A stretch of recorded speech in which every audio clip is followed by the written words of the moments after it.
جو روزے میں ہم آئی ڈراپس ڈالتے ہیں جی تو یہ جائز ہے؟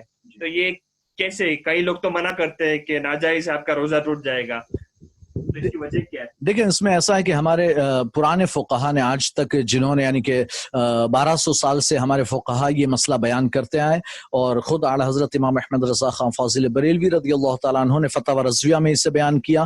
تو ان تمام فقہا، صرف اعلی حضرت سے لے کر کے اوپر تک جو 1200 سال کے ہمارے فقہا، امام اعظم سے لے کر آج تک امام ابو یوسف، امام محمد اور سارے فقہا، ان ساروں کا یہ کہنا ہے کہ آنکھوں میں سوراخ نہیں ہے، آنکھوں میں سوراخ نہیں ہے. ایک ہوتا ہے مسام. مسام کا مطلب یہ ہوتا ہے کہ یہ جیسے ہمارے ہاتھ میں باریک باریک چھدر، ہم اس سے کہتے ہیں چھدر، گجراتی میں کہتے ہیں، یہ اسے اردو میں مسام کہتے ہیں. تو آنکھوں میں بھی ایک جھلی ہے، وہ مسام ہے، اس سے چھن کر اگر کچھ جائے تو جا سکتا ہے، لیکن اس میں سوراخ نہیں. لیکن کان یہ سوراخ ہے، ناک یہ سوراخ ہے. تو سوراخوں کے یعنی کہ ہمارے فقہا نے بیان کیا کہ سوراخ میں اگر کوئی دوا یا تیل وغیرہ اگر ڈالے گا تو روزہ ٹوٹ جائے گا، لیکن اگر مسام سے چھن کر جائے گی کوئی چیز تو اس صورت میں روزہ نہیں ٹوٹے گا. اور ہمارے فقہا نے جو ہے امام اعظم سے لے کر اعلی حضرت تک سب نے بیان کیا کہ آنکھوں میں کسی نے سرما ڈالا اور وہ سرما اگر اس کے حلق میں اس کا ٹیسٹ محسوس ہوا، بلکہ وہ تھوکے تو تھوک میں بھی وہ کالا پن سرمے کا یعنی کہ تھوک میں نکلے، تب بھی روزہ نہیں ٹوٹے گا. تو اسی پر یعنی کہ یہ ہے کہ اگر آنکھوں میں دوا ڈالیں گے تو آنکھوں میں دوا ڈالنے سے، آئی ڈراپ سے، روزہ نہیں ٹوٹے گا، لیکن اگر کان میں یا ناک میں دوا ڈالیں گے تو روزہ ٹوٹ جائے گا.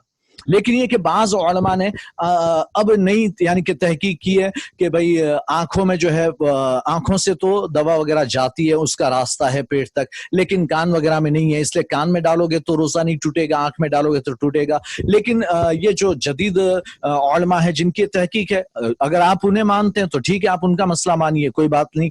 لیکن یہ کہ ہمارے جو 1200 سال کے فقہا تھے وہ جاہل نہیں تھے، وہ جو ہے ایک یعنی وہ سائنس بھی جانتے تھے، طب بھی جانتے تھے، انہیں یہ ساری باتیں پتا تھی کہ آنکھ میں ڈالنے سے اس کا ٹیسٹ حلق میں محسوس ہوتا ہے. اس کے باوجود بھی انہوں نے کہا کہ جائز ہے. پتا چلا کہ یہ مسام سے جو بھی چیز جائے گی، آپ یعنی کہ تیل اگر بدن پر ملیں گے تو یہ تیل بھی اندر باڈی میں جذب ہوگا، تب بھی روزہ نہیں ٹوٹے گا.